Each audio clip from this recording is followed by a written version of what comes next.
Today we are going to talk about the godmother of the Sun Princess and that whole naming ceremony. We are going to go over a really exciting group cruise that we are going to do. We don't have all the details, but you need to know where we stand on it and how things are going so you can mark your calendar.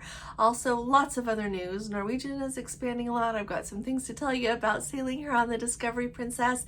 So let's go ahead and get started.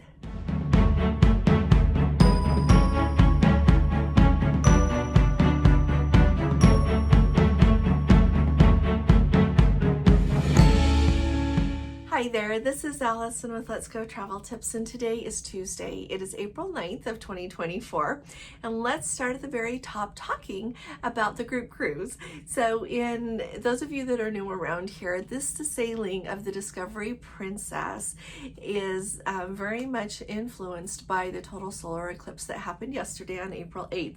It was magnificent to be on board and a really special experience, not only getting to view the solar eclipse from a cruise ship, but also everything that they did to make it such a memorable experience and a really special time.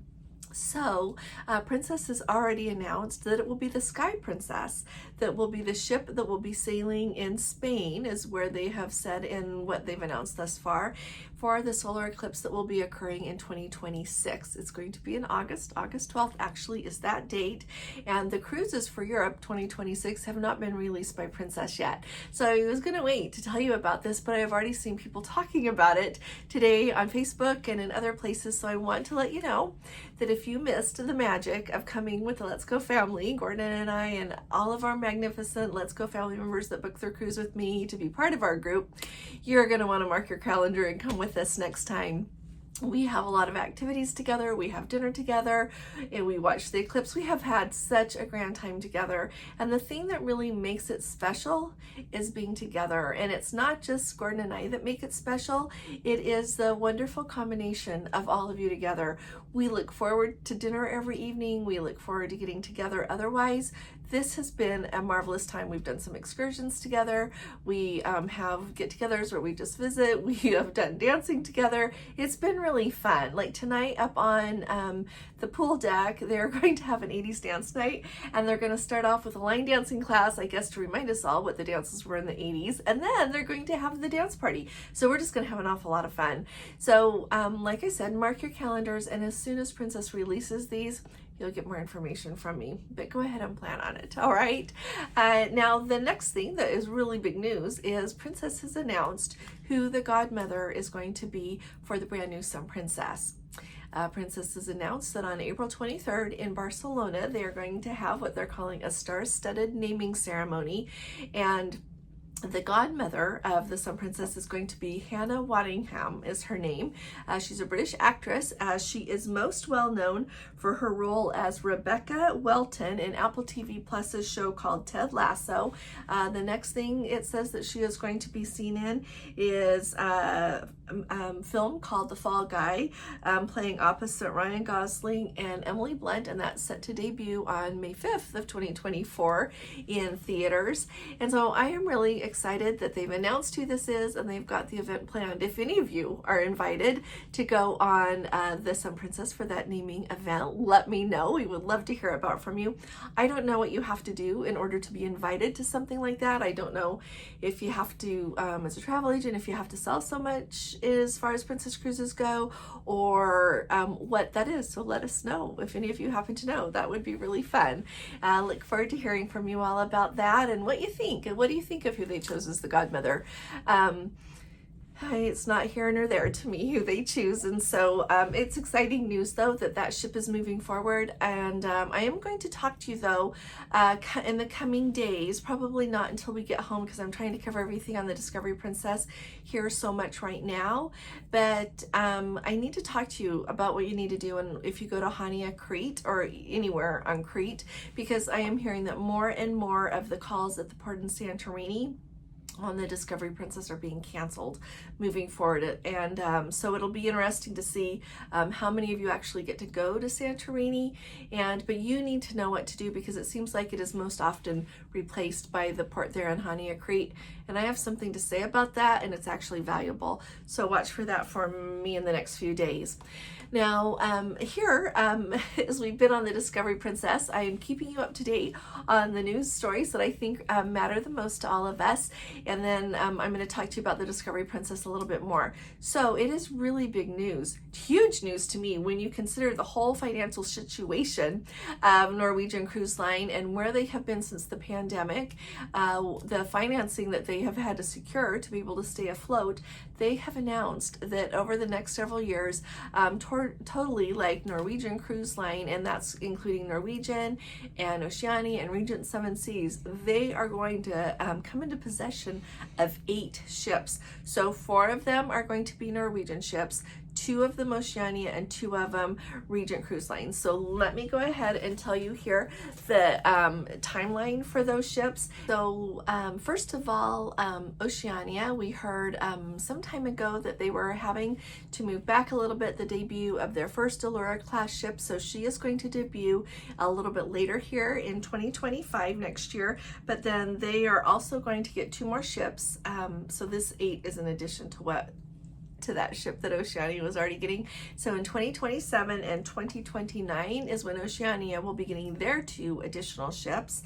Regent Seven Seas is going to get theirs in 2026 and 2029, and then Norwegian Cruise Line is going to get new ships in 2030, 2032, 2034, and 2036. So as I think about this, tell me what you think in the comments about all of this. To me, it really highlights how busy these shipbuilding yards are, how early you have to secure your financing, and truly, and I love this, everything that they are putting into planning their new ships. I am really hopeful that we don't have delays from Norwegian like we have seen with Princess, with the Sun Princess. I love that they're planning these far out. We'll see what the impact is and how it goes as it gets a little bit closer. And to me, it also says that they need to let the shipbuilding yards know sooner that they want these, because they're so busy. You've got to get in line to get what you want. So if you enjoy cruising on Norwegian, put it in the comments. Let me know what you enjoy the most. The other really cool thing that Norwegian has also announced, in addition to these 8 new ships, they are going to build a multi-ship pier on Great Stirrup Cay. So Norwegian has 2 private islands, and Great Stirrup Cay is one of them. Gordon and I had the pleasure of going there when we were on the Encore, I believe it was, and we had a really nice time. It is a great private island, and I am sure that with building that multi-ship dock, they were probably going to be expanding a little bit the services there on the island, and hopefully, I would think, rearranging things a little bit or adding capacity to the different locations on that island so that they can accommodate more guests at the same time. When we were there, the Encore was the only ship that was tendered there that day, so it was busy, but it wasn't packed. It was really nice. But Great Stirrup Cay is a really pretty private island, and so it'll be fun to see what else Norwegian does with it. So like I said, let me know, and let me know if you've been to Great Stirrup Cay. What did you think about it? It is not as grand as Perfect Day at Coco Cay, but in its own right, it is a really nice private island, and I would definitely go there again. Okay, now let's talk for just a minute about things on the Discovery Princess. And here is a tip for all of you who go on a cruise ship, okay? But especially if you go on a cruise ship and you happen to be elite. So this is probably a funny thing to tell you, but it's really interesting to think about. And so while we were here on the ship, I decided I wanted to get some more perfume, because my perfume, I really like this kind. I started to open it and then thought, oh, I need to tell you about this. As I went to buy it though, I do notice that the price is lower than it is if you look on it like at Nordstrom.com, Bloomingdale's. Like if you look at a department store that sells this perfume for the exact same size, the exact same thing, it is a little bit less expensive, about $15. And when you add your elite perk, you get 10% off, which is a lot when you think about perfume. So there you go. Just thought I would tell you, if you're buying someone a gift or if you need something for you, or you have been wanting to try something new, I think that doing it on your cruise ship is pretty good, because the other thing I really like about it is you can rest assured that this really is Chanel number 5. It's not something, it's not a knockoff, and since the cruise line is selling it, I know that there are some places that you can get it for a lot less, but then you never really know if it's the real thing. So just thought it would be kind of fun to tell you this. This leads me into wanting to tell you about the shops here on the Discovery Princess.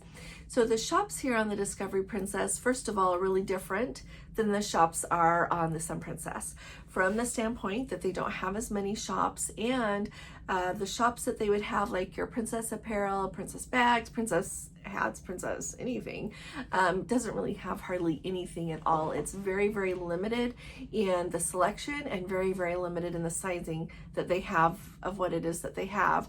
That is how it was when I came on the Love Boat cruise on this ship back at the end of October in 2022, and I was hoping that maybe with seeing some of the other ships have a much larger selection, that would have come to this ship. So I'm hoping that it's coming. The other thing that I really missed is I was hoping that they would have a t-shirt, right? They have t-shirts that they have had out on tables for sale. You know how they like to do that, which is kind of fun.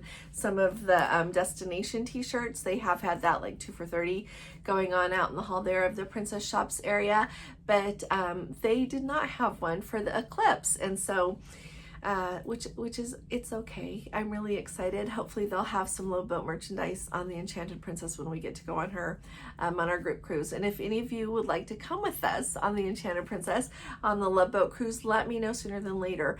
At the I think it's April 24th is the date that they're going to, if there's still cabins, I can book you and pull you into the group, but they're going to take away my cabins that are actually being held.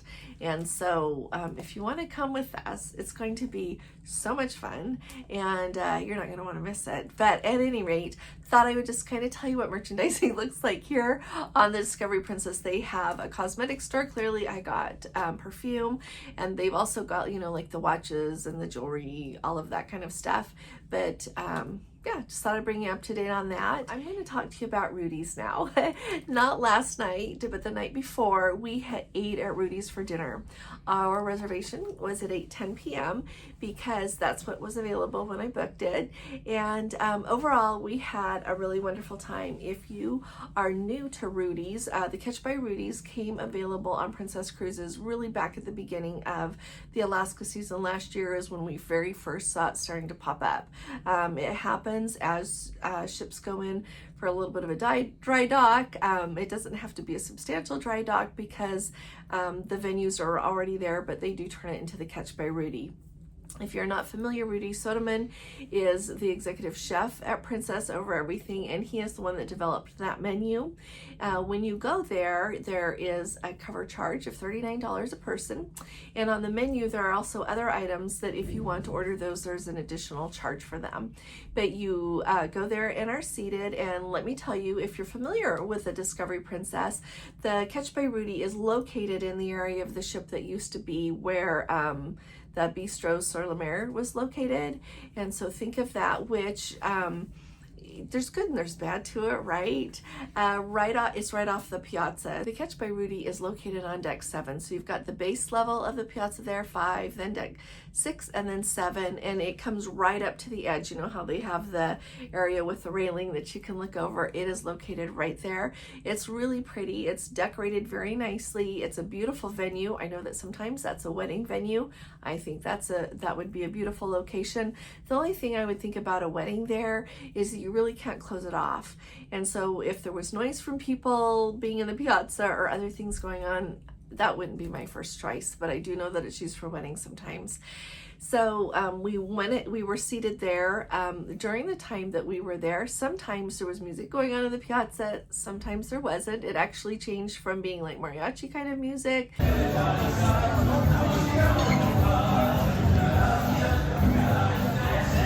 to nothing going on, and then being kind of country music going on there in the piazza, and it is definitely loud.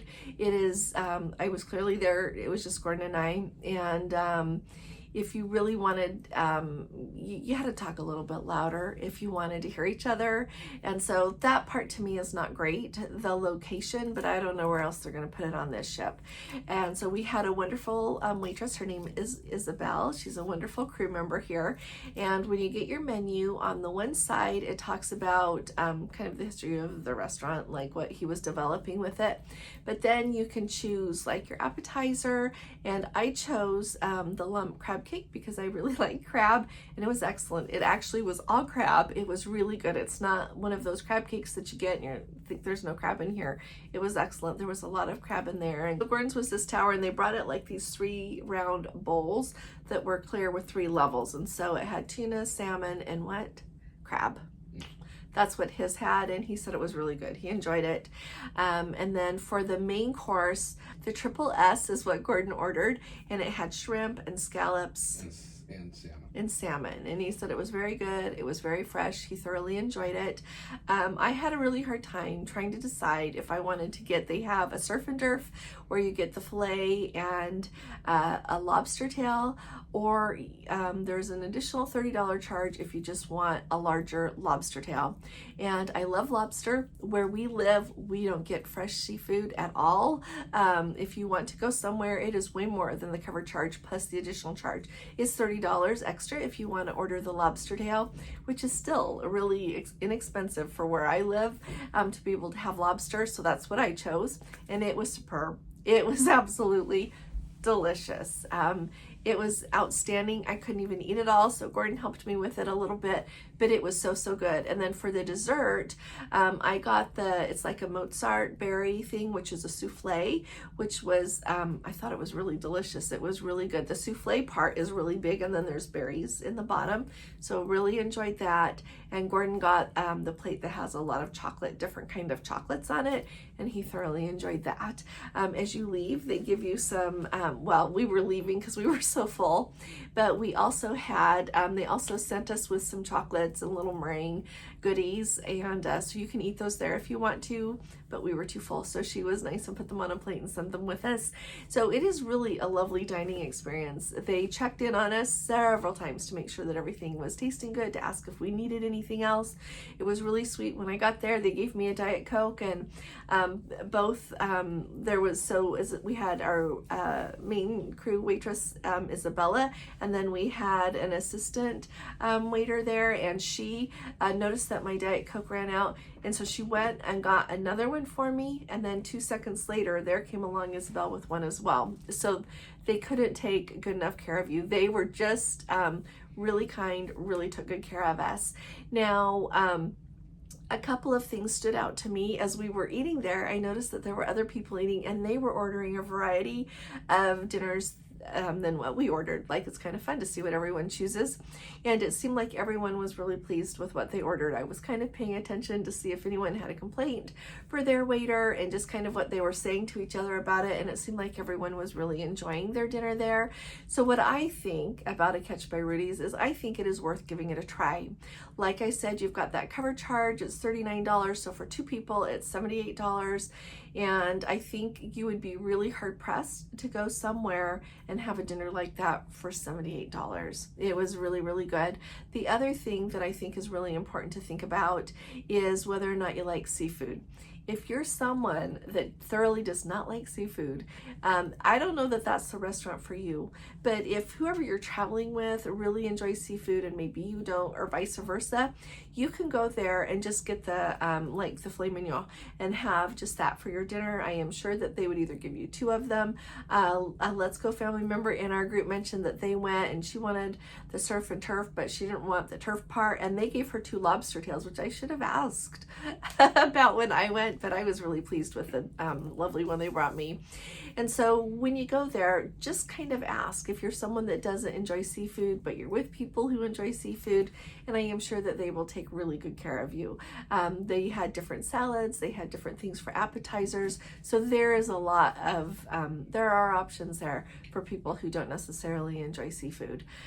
So we thought it was really worth it. Another thing I would say is if you go there and you don't want to sit right by the edge where the music will be quite so loud, you can sit a little bit further back. We didn't even have to ask.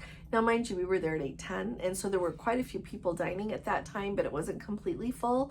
And so if you don't want to sit there at the edge, you know what, you could swing by before your dining reservation, like the day before, and ask if they could plan on a table for you a little bit further back. I wouldn't be adverse to doing that. I do think it's pretty to see the whole piazza though, so I wouldn't mind sitting there. But yeah, just some things to think about there with the Catch by Rudi's, but I highly recommend it. I thought that it was excellent. Yeah, I think it's excellent, and I definitely will do Rudi's again. The next time we're on a ship that has Rudi's, we're going to do the Rudi's for dinner again, and I can see us doing that going forward. If you haven't subscribed to our channel yet, will you please hit that subscribe button? And if you appreciate my updates, would you please give this video a thumbs up? I know I ask you every day, and I really appreciate your support every single day, so thank you very, very much. I want to tell you, let me follow this up here with the main dining room a little bit, because the main dining room, I feel like, has been doing a really good job on this cruise. A couple of nights ago, they had the coco vin. Oh my goodness, that was absolutely delicious. There have been other dishes. Yesterday we had lunch in the main dining room with a couple, two couples who are in our group, and so we went to the main dining room for lunch after the Eclipse was over with, and it was absolutely delicious, and we really enjoyed it. So I feel like, as we look at how dining is going, you know, there are always some outliers, things that aren't quite as good, but I really like the direction that it seems like the food is going here on the Discovery Princess. Some things aren't, nothing in life is perfect, okay? So we can stop looking for that and worrying about it. We can hope for the best. But the food has actually been really good, and I like to think that a lot of you would enjoy it as well. And so I think we're headed a good direction, and I'm really happy to be here, and I'm really happy to get to share it with all of you. So as you think of questions for the Discovery Princess, let me know, and I'm happy to track them down for you. I will be seeing you all here again tomorrow. I'll be talking to you all again really soon. You all take really good care. God bless you. Love you. Bye-bye.